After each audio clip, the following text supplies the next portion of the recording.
اصلاح تو فرض ہے، حافظ عالم مفتی بننا فرض نہیں، بیان کرنا بھی فرض نہیں، اللہ بیان کرا رہے ہیں ٹھیک ہے، اس بیان پر عمل، تقوی، اللہ تعالیٰ کی دوستی.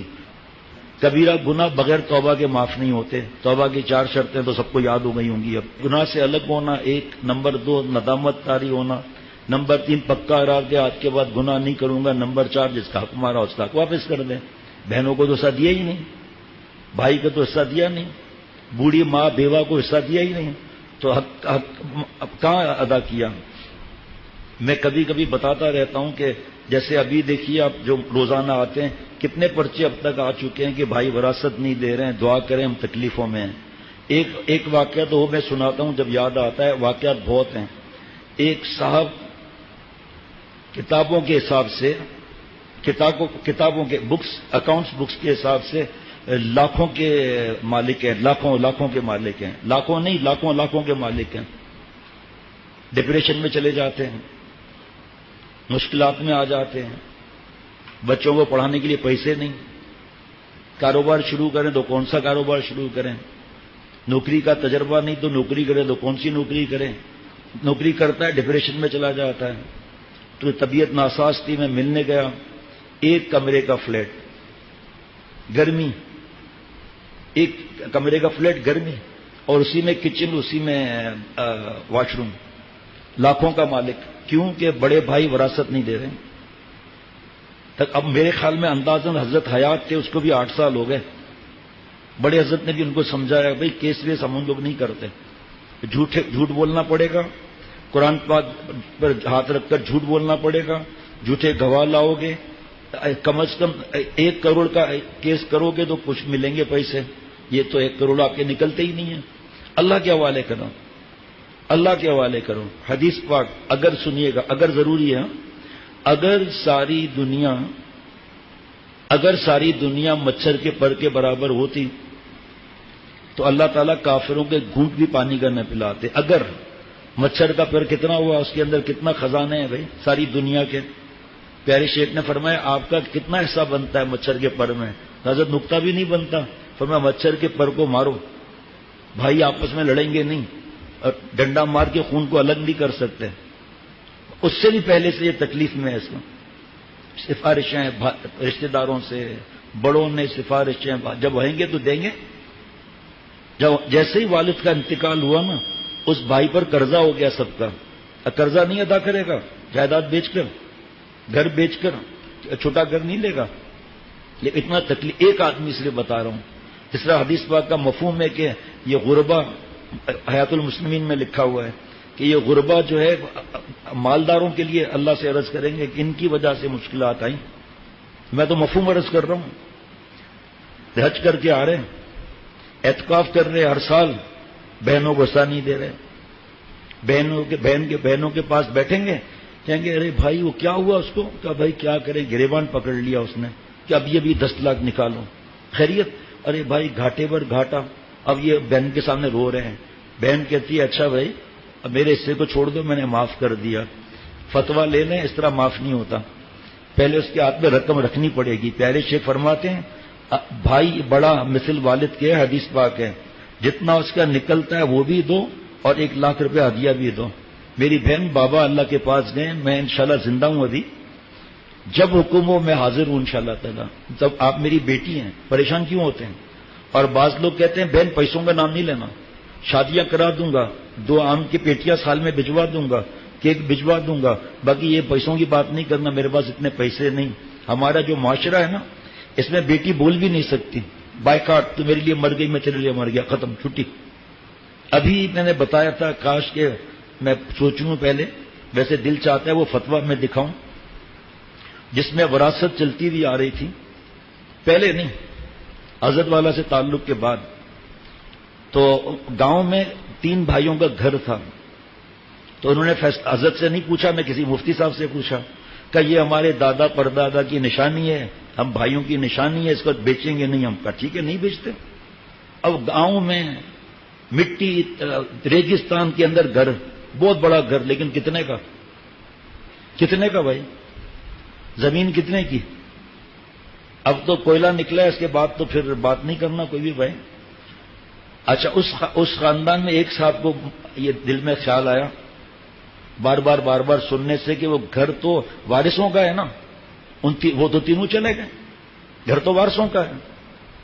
انہوں نے جو ہے وہ پتہ کرایا اور پھر ان کے دل میں خیال آیا کہ تیل نکلا ہے، لگتا ہے کہ وہ یہ دام بھی بڑھ جائیں گے. اب جب وہ کتنے عرصے کے بعد گاؤں گئے تو انہوں نے بتایا دام تو بہت چڑھ گئے بھائی، اب تو سب الرٹ ہو گئے، دام چڑھ گئے بھائی. ہے جی، کوئی پوچھتا ہی نہیں تھا. وہ کھنڈر ہے گھر، کھنڈر کے بھی خریدار ہو گئے بھائی. میں نے کہا بھائی آپ مجھے بیچ دو، میں اس پر 15 منزلہ بلڈنگ بنواؤں گا اور نیچے KFC، اوپر پیزا، اور پھر یہ سب گاؤں والے سب آئیں گے کھانے کے لیے. بہرحال ایک دن تو ضروری ہے کہ قیمت بڑھ گئی ہے. میرے جاننے والے ہیں، خون کا تعلق ہے، ان کے گھر تک مارکیٹ آ گئی ہے، بس یہاں کے مارکیٹ رک گئی ہے. انہوں نے فتویٰ جمع کرا دیا، استفتاء جمع کرا دیا. ٹھیک ہے جی، 1.5 سال لگا. اب بات ہے 80 برس 70 برس پہلے کی، 1.5 سال لگا. اس کے بعد مفتی زاہد صاحب جو ہیں ہمارے مفتی، ذرا سی ایک غلطی ہوئی، پھر دوبارہ محنت کرنی پڑی. یہ فتویٰ ہے یہاں سے لے کر، اس جگہ سے لے کر اور دوسرے پلر سے آگے تک کا فتویٰ ہے.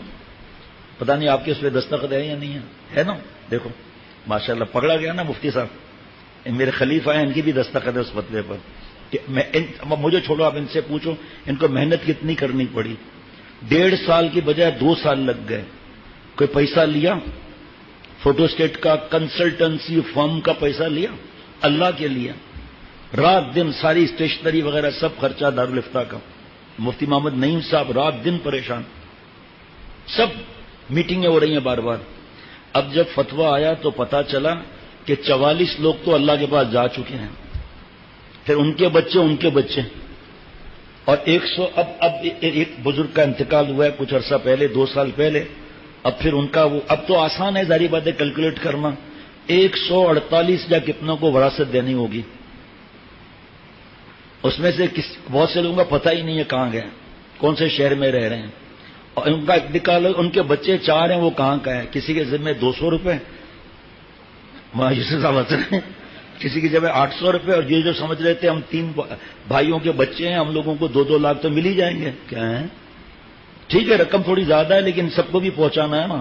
اب ٹھنڈے پڑ گئے، اب کوئلہ ووئلہ سب بھول گئے. ان کے بیچاروں کی محنت بھی پتہ نہیں کیسی. تبلیغی جماعت کے بزرگ آئے تھے یہاں رائیونڈ کے، آتے ہیں ماشاءاللہ، ان کا احسان عظیم ہے. حضرت ڈاکٹر نوشاد صاحب دامت برکاتہم بھی تشریف لاتے ہیں، اور بھی یہاں کے 2-3 بزرگ احسان فرماتے ہیں. ان کے لیے دعا گو ہے، ہمیں وہاں جانا چاہیے. یہ ایسا احسان فرماتے ہیں، تشریف لاتے ہیں. تو وہ جو ساتھی ہیں نا ان بزرگوں سے جڑے ہوئے ہیں جو آگے بڑھے تھے، اب مفتی نعیم صاحب نے ان کو دیکھا، پکڑ لیا جاتے ہوئے.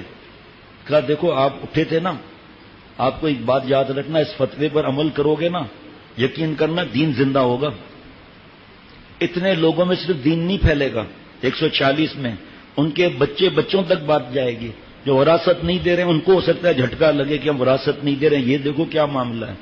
یہ مت سوچو کہ 100-200 وغیرہ جیسے بھی ہو.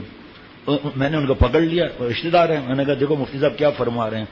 پھر ہم تھوڑا آگے بڑھے، حضرات بیٹھ گئے گاڑی میں نے پکڑ لیا. میں نے کہا بھائی جو آپ نے اتنی اونچی چھلانگ لگائی ہے نا کئی کروڑ روپے کی، تو یہاں پلازا نہیں بنے گا. بنا بھی تو 500 سال کے بعد بنے گا. ہاں جان چھڑاؤ بھائی، اتنا ایک آدمی کا آپ جب ایک مارکیٹ ویلیو ہے 50 لاکھ کی، آپ کو لوگ 5 کروڑ روپے، آپ اپنی ڈیمانڈ بتاؤ، وہ کتنی ڈیمانڈ بتائے گا. یہ دین ہے، یہ جو میں عرض کر رہا ہوں یہ دین ہے. بھائی 50 لاکھ ہے، آپ چلو 60 لاکھ بول دو. کہا اچھا ماشاءاللہ اب تو ایسے لگے ہیں پیچھے کاغذات صحیح کرانا وغیرہ، پیسے بھی کم کر دیے. یہ دین ہے. یہ جو ہمارے حضرت فرماتے ہیں کس منہ سے ہم کھاتے ہیں کھانا، رضا کو ناراض کر کے سحری کرنا ہے. معافی تو مانگنے میں دیر کتنی لگتی ہے بھائی. اچھا دوسری وجہ یہ ہے، دوسری وجہ اس وراثت کی بھی بتا دوں. وہ پیسہ پھر خرچہ بھی ایسے ہی ہوتا ہے آہوں سے. اب اس کے ذمہ تو پیسہ لگا ہوا ہے نا یہ، اور اس سے جائیداد بھی بنا لی ہے. اب خدا نخواستہ انتقال ہو گیا، اب کون دے گا. اس میں سے خدا نخواستہ بھائی بہن کا انتقال ہو گیا، بچے چھوٹے ہیں، یتیم ہیں، یتیموں کا مال بھی مارنا شروع کر دیا. اس کا کیا معاملہ ہے بھائی. ٹھیک جی. مال وہ برا ہے جو گناہوں کے ساتھ، اور یہ جیسے عرض کیا حرام وراثت نہ دینا، یہ مال کام نہیں آئے گا. دھوکہ، رشوت، ملاوٹ، ایک سیمپل دکھا کر دوسری ڈلیوری دے دینا. لال مرچیں چھوٹی والی مہنگی ہیں، اس کو جب اسپائسز فیکٹری میں اتارا جائے، اس کو بوری کو خالی کیا جائے تو 3 اینٹیں چلی آ رہی ہیں لال رنگ کی. پتا چلا جناب 5 کلو کی دھوکہ دے دیا، اتنے مہنگے مرچیں. اب اس کو کہا جا رہا ہے بھائی زیادہ مولوی مت بن. یہ جملہ بڑا تھرڈ کلاس ہے. جو نیکی کی طرف بولے اس کو بولے مولوی مت بن. مولوی کا مطلب کیا ہے آپ بتاؤ؟ لکھنوی کا مطلب؟ ہاں، حیدرآبادی، لاہوری، مولوی، مولا والا.